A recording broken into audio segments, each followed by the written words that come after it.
Good morning, good afternoon, good evening, wherever you guys are at. I hope you're having a fantastic day. It's SoulSaint here, and I wanted to continue off with a follow-up into a video I did recently when it came to Ragosh. I know a lot of people got their hands on acquiring him as a part of the tournament for the champion chase, if you were able to be within that same level bracket. But there's other champions I also wanted to introduce to you guys that you may also have been able to acquire, such as Nekmo Thaar himself. So Nekmo is a particular champion that even I myself on my main account do not have access to, but I would love to do, right? I would love to see, I would love to get my hands on it. And here's why.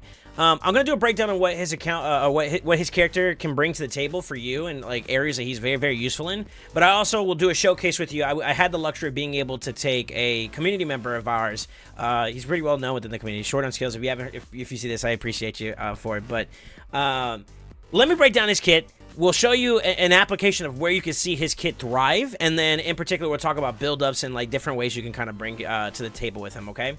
Now, he starts off with an A1, which is his attacks all enemies, and you're going to see that pretty much across the entire board for his kit. He's going to just basically have attack all enemies, and that's just the norm, okay? But he has a chance of placing a decreased attack, and then also the chance will increase from 40% to 75% if the target that you're hitting also so happens to be already under debuffs, which is crazy, right? So a 75% chance on an A1 decreased attack, okay? His A2 comes with an attack all enemies yet again, with a 75% chance of placing a decreased speed and a leech debuff for 2 turns, and then when it's fully booked, it's booked up to a 100% success rate, right? Or chance rate, excuse me, with a 3-turn cooldown. So you'll be able to cycle to that pretty well. But that's not all. He also provides a increased speed buff for 2 turns, and then he fills the turn meter of his allies by 30%, granting him an extra turn too as well. So when booked, that's a 4-turn cooldown. If you do the math there, he's gonna boost your team up to go fast. He's gonna slow the team to be slower, and then he's also gonna disable them and then give you ways to sustain through like a battle of attrition, if that's the case. Sounds pretty good, right? That's not all. It gets better. He fills his this champion's turn meter each time a debuff on the enemy is removed, transferred, or expired. So if you're in a very debuff heavy composition, then he also gets faster, right? That's not all. He's got one more thing that he brings to the table, which is his increased ally speed in all battles by 19%. This guy is a monster. Without saying it like, you know, I mean, in a literal sense, he's a lizard, but like in application, this dude is filthy, you know, like he's a very, very strong champion. So, his kit brings a lot to the table. Where are some areas where you see like turn meter increasing and increased speed being valuable? Practically everywhere. It's a utility buff. It's a utility a mechanic that allows you to maybe take some of your champions a little bit slower and boost them up a little bit faster.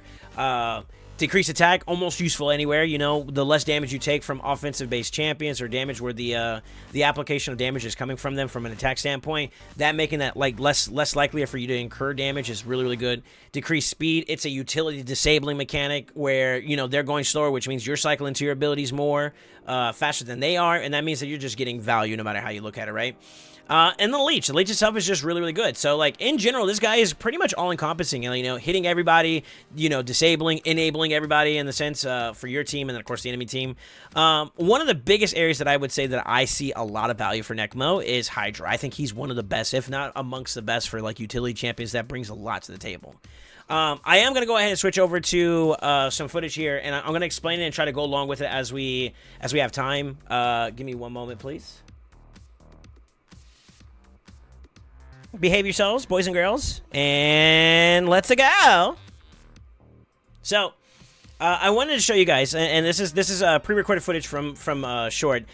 Basically, the main thing that I'm gonna kind of try to iterate here, and we'll let the entire turn play out. But when you start understanding the mechanics of Hydra and being able to address multiple things that Hydra brings to the table in terms of mechanics, you're looking to enable and get the most. And in a summary words, you're looking to get the most out of one champion that can do multiple things, and basically complement that with other champions who can also do multiple things, and you'll see like a really, really big benefit behind it. And amongst those is Nekmo, because not only is he speeding up and slowing down the enemy, he's also providing utility in the sense of leech, so like whenever you do take damage, you can resustain it back. In addition to that, he's also doing decreased attack, which means that the damage you do take is minimalized as much as possible. Like, just in general, going fast, being preventative in the sense of like reducing the damage intake you got, and then also slowing them down. One of the biggest most beneficial debuffs that you're gonna have in Hydra is decreased speed, because these ads or these heads, as you deal with them and the different mechanics that they bring to the table, they're very, very, very demanding, right? And it can get taxing on your champion if you're not careful. So the main thing you're going to see here is that each champion has a specific role, but in particular for Nekmo, the main thing that Nekmo is doing is that he's enabling your team to go faster, he's disabling the team to go slower, he's also mitigating the damage you're taking by putting preventative debuffs, which is like decrease attack, and then just in general is helping you out with sustain. I'm going to disappear. I'm going to let this run. It goes for quite a bit. We may cut towards the end for it, and I'll let you guys see how the damage numbers are looking, and we'll also take a look at builds and different ways you can also build them, okay? Enjoy this. Sit back, relax, and let's see Nekmo cook.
Look at that, dude. At 7 minutes and a half, we're already hitting top chest in nightmare territory for Hydra. That's phenomenal.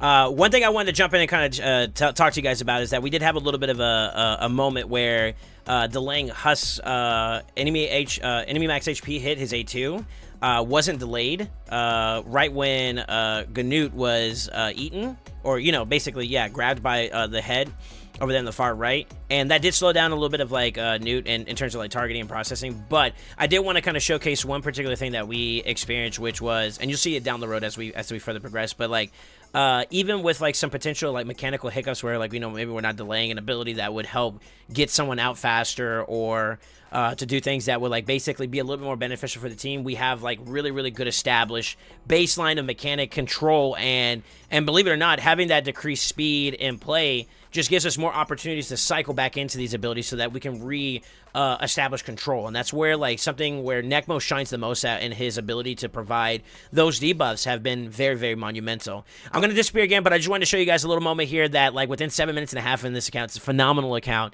Nekmo and company are doing phenomenal work and not only controlling the waves, keeping themselves healthy, but just straight up just walking the Hydra heads down. Some of the most difficult content aspects of this is the stat requirements, as well as like some things that we'll talk about later down the road, is not even an issue for this team because of how well prepared built they are, and then the synergy behind having someone who is well established like Nekmo. Nekmo is a monster and he's still going. So let me let you guys watch the rest of this, and then we'll show you guys some more after down the road, okay?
Alrighty. I don't know if you guys see this here, but like I'm gonna highlight some key moments that I thought were like super interesting, and I thought it would be like a great indicator about the value that Nekmo brings. For one, just to hide myself for a second here, he is putting out a decent amount of damage. Let's just start there. Like 7.9 mil at Nightmare difficulty is nothing to scoff at. That's first off a hats off, right?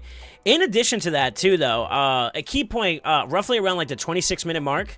If you were observing it during that period, you would have saw that like Nekmo and the team were all very fatigued. And to be real with you, I think if given a little bit more time, they probably would have been able to sustain themselves up to go even further. But with that being said, because we were so low from the damage we were taking in, or like some of the mechanics as they were kind of progressing and whatnot, that decreased speed kind of really kicked in clutch for us, because like it slowed down the enemy so that we can kind of do what we had to do. But in tandem with that, we also had the leech out there. So like when we started like counterattacking or doing some of our kits, our damage to the bosses, we were resustaining ourselves back up to a healthier spot. I mean, there was like 1 or 2 times where like Newt was very low, Nekmo was very low, and a couple of the other guys got very low.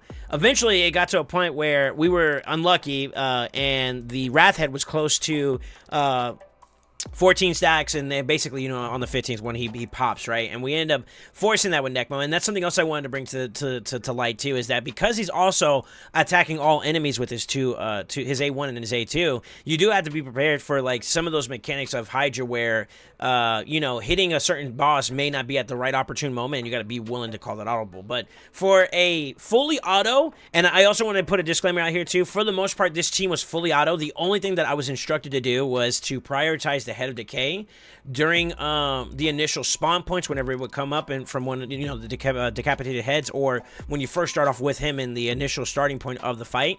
I only targeted the decay head for that part, for the purpose of being able to give Huss some opportunities to provoke, or to get an extra little bit of, like, focus in terms of like debuffs, so that the decay head would get procced by Contra's passive to get the provokes, and that was pretty much it.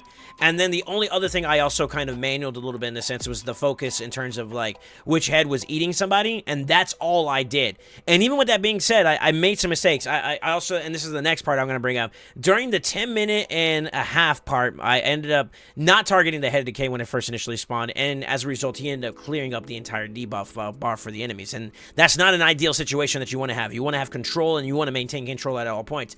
But with that being said, because of what Nekmo does, and because of the contributions in tandem with some of the other team members, we were able to reestablish control, and it happened at least 2 or 3 times in this particular recording that I was able to get, where the bounce back in terms of like, all right, well, we lost all of our debuffs, we lost a little bit of our control here, Nekmo's kicking in, then you see Contra, then you see Tahanak, and then you see Mishinaki, and all the rest of them start doing their stuff, and it just cascades, and to be honest with you, Nekmo is just pushing his team forward, slowing the team down, the enemy team down, and just like, all right, now we can get that engine back up and running, and you have that control, and that ultimately is the big indicator as to why you're seeing big damage numbers for someone like Mishinaki or Nude or Husk for that matter, in tandem with everybody else.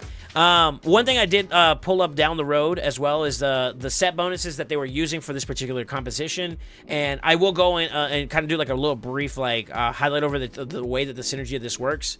Nightmare, and in particular for me, when I was starting to touch into like brutal territory, I started noticing that like the damage intake, you jump from like hard to brutal is very significant, and then from brutal to nightmare has to be even more encompassing in terms of like the amount you take in there. So some of the sets you're going to see here have some utility aspects that are a little RNG, but there are also some that are like built with the mindset that like, yo, I'm taking this extra difficulty and the stats they bring for the Hydra heads into mind. So in particular, Nekmo was running Cruelty. I remember he's hitting all heads at all times, right? So he's always putting that decrease defense Cruelty aspect bonus into play across the heads equally, right? And another thing, too, you got to keep in mind is that whenever a new head spawns, they don't come in with the same stacks that the previous iteration. So if you chop off the head of decay and then the head of decay respawns back, that new iteration of decay does not have cruelty, right? So him being able to reply that consistently across the board is very, very ideal. And he's not even fully blessed up, too, as well. So there's still overhead to see, right?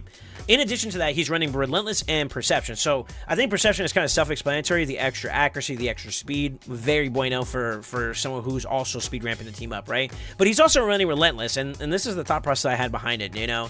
If he gets a proc from applying his A1 or the A2, that gets him one step closer to proccing his A3, which will grant him another extra turn, which means he's cycling back into his A2, which means that if he gets another chance to do another chance, means that he has an extra chance, and that actually does kind of add up a little bit, right? So, like, chances upon chances of extra relentless proxies are super ideal. So I can see why he brought it to the table. Having more cycles of being able to use his kit and speed people up or slow the enemy down if a new head spawns in. I don't know if you were paying attention to it, but like during the fight, he was basically cycling into the ability where he was landing his decreased speed again. As a new head was spawning, so you were catching it. He was catching it as they were coming in, as they were cycling out or coming back in. He was basically reapplying it. And that's super ideal, right?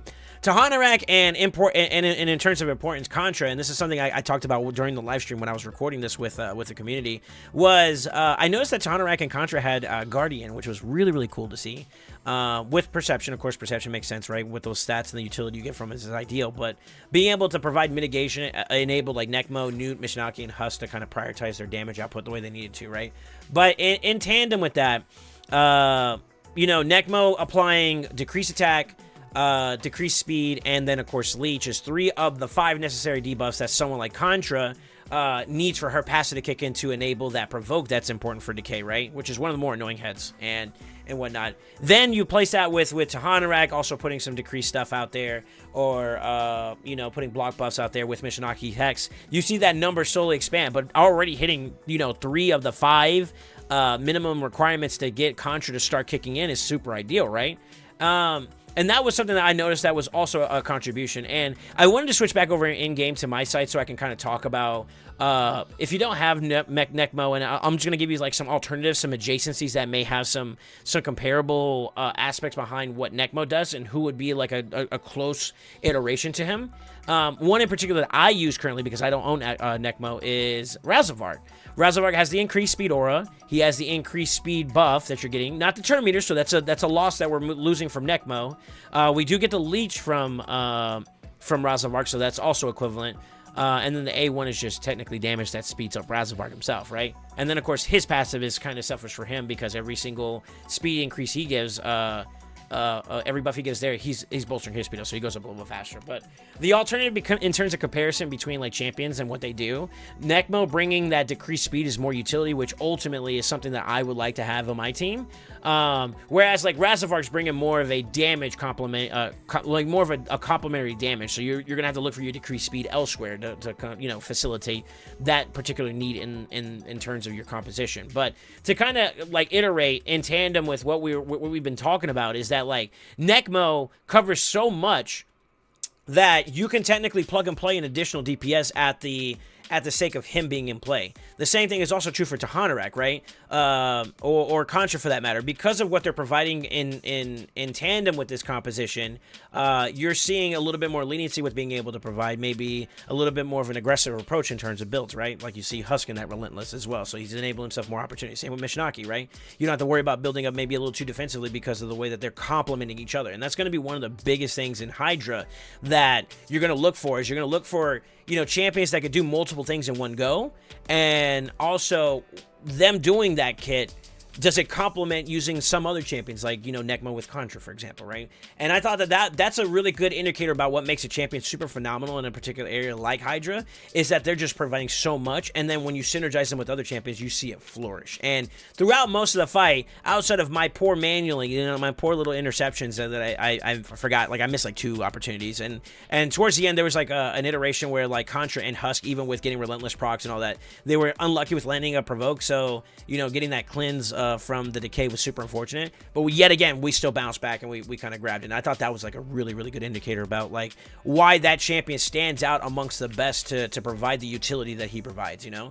And with that being said, in terms of like ideal situations where you can bring more out of the kit, I mean, Relentless is always a good go-to one. I can see, you know, Short on Skills providing that reference as like one of the better sets to put on him. But like how you notice Contra and Tahanarak providing a good decent amount of mitigation from Guardian, for example, you know, each Guardian set providing 20% mitigation to the overall team is ideal. The same is true for someone like Nekmo, who is also able to provide maybe some utility in other sets, right? Maybe not particularly Guardian. You can try, but I will caution that, like, in terms of like a stat value, you know, he doesn't have a lot of defense. His HP is okay, but it's nothing to be like, oh my god, I'm super impressed about, right? His aspect is in the utility side of things, right? However, with that being said, if Relentless is in the path you would like to go with him, I mean, there's various alternatives. You know, maybe put him in a provoke set because he's going so fast and he's hitting everybody. Even if he does get provoked, for example, you don't have to Hanorek, and you're gonna have to, like in the earlier stages of your progression, you're dealing with normal, but you do have Nekmo, right? Even if he does get provoked, he's still hitting AoEs, which means that, you know, if you have provokes, that you might have an opportunity to be able to push his, you know, his set bonus from a provoke standpoint into, you know, controlling the decay head still, right? Or another example is maybe you don't have Mishinaki and you want to bring him up with another set to enable you to be able to target with the rest of your team, you know, Mischief. You know, Mischief can't be targeted unless he has Hex on him. Maybe you can grab a Curse set now that's been changed. You know, that's an ideal one that I think would have value maybe on Nekmo, who's able to apply it to everybody because he's all hitting all enemies at all times. So, like, there's value there in that aspect where, like, there's a lot of versatility you can add to already a versatile character, you know? And I think that, like, Nekmo having that opportunity to be able to do that and building in that way is very, very fortuitous, you know?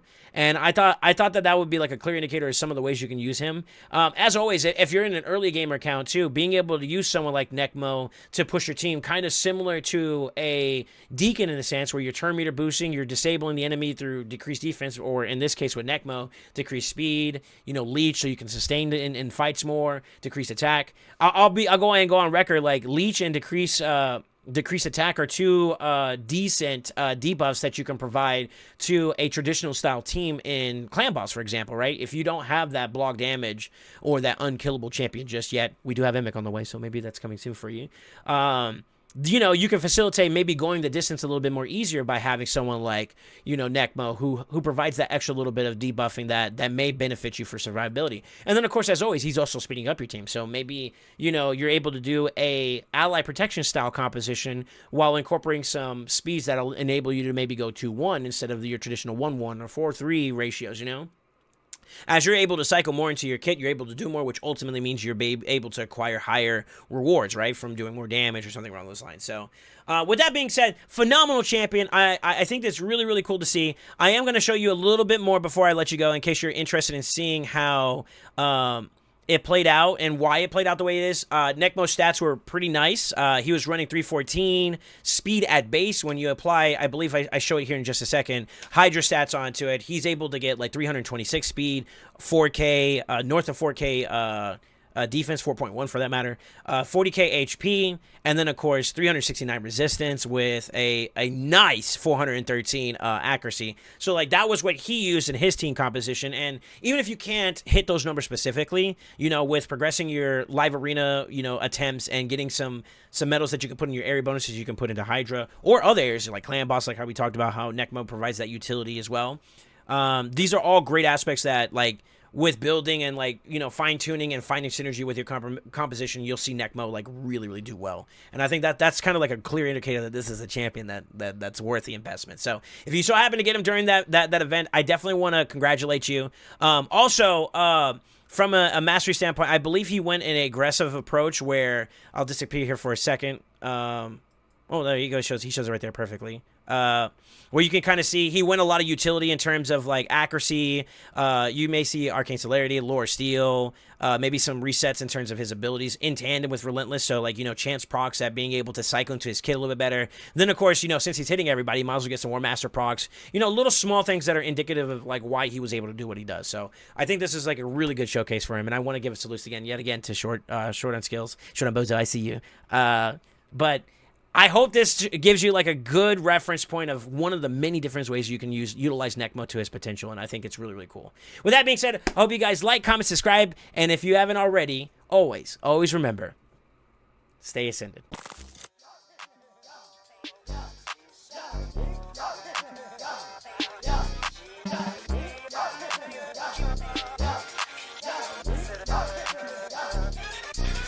Got the